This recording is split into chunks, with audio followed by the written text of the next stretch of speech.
Hey guys, MINERPEWPEW here. Got another video for you. This one's going to be showcasing most of the new effects that are going to be coming out with the Apocrypha expansion on the 10th.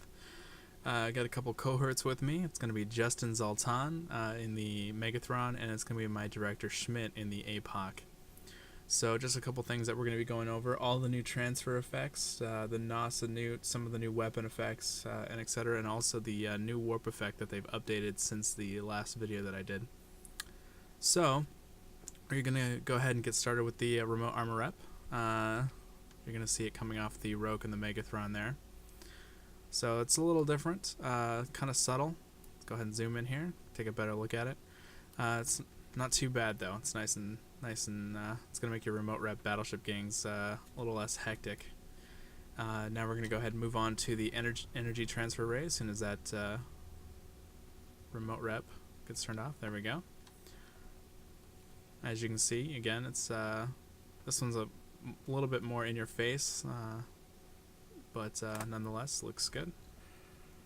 Now, Justin in the Megathron's got a Newt and NOS that he's going to be showing off. Starting off with the NOS. As you can see there, it's going to be draining Schmidt's cap in the APOC.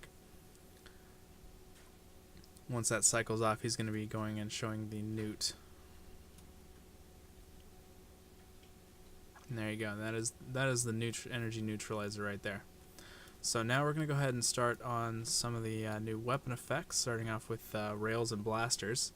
I'm going to go ahead and start with the railgun. I'm going to be shooting Justin here. As you can see, it looks a little bit like a laser, but it's got its own differences and whatnot. Then now we're going to go and show the blaster effect. Saw that probably in our previous video with the other two T3 cruisers. Cycle that guy off. And now we're going to go and Schmidt here is going to demonstrate some of the new laser effects. Starting off with the dual heavy beam lasers. Just a little note here that the colors are now defined by turret, and as well as the effect is defined by turret. It's no longer by crystal.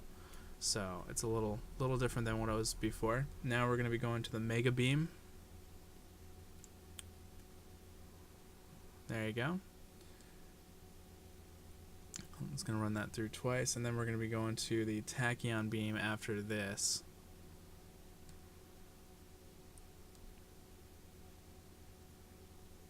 Waiting for that. There you go. And that is the tachyon beam. So the Mega and the tachyon look a little bit of the same. And now we're going to go on to the pulse lasers, the dual heavy pulse. As you can see, the laser beam is pulsing and it fires twice, just like it should. And now we're going to go and do the Mega Pulse. And there you go. Again, pulsing laser. The color is defined by the gun. So now I'm going to go ahead and show some of the new shield effects. This is going to be my invuln field I'm turning on here. Schmidt, you can keep shooting at me. As you can see, it has a nice little wavery glow to the hull of the ship here. And then you see Justin is Schmidt is lighting me up. I'm going to start boosting here. There you go. As you can see, the new boost effect looks very nice. Very subtle, but I like it better than the big bubble. I never was a fan of the whole Star Trek bubble shield thing. It looked a little ridiculous, but some people are upset about it. Oh well, everyone's got their own opinion. So I'm going to go ahead and shut these off. And then one last effect I'm going to show you is the new and improved sensor boost effect, which is nice and subtle. There you can see it barely make it out there.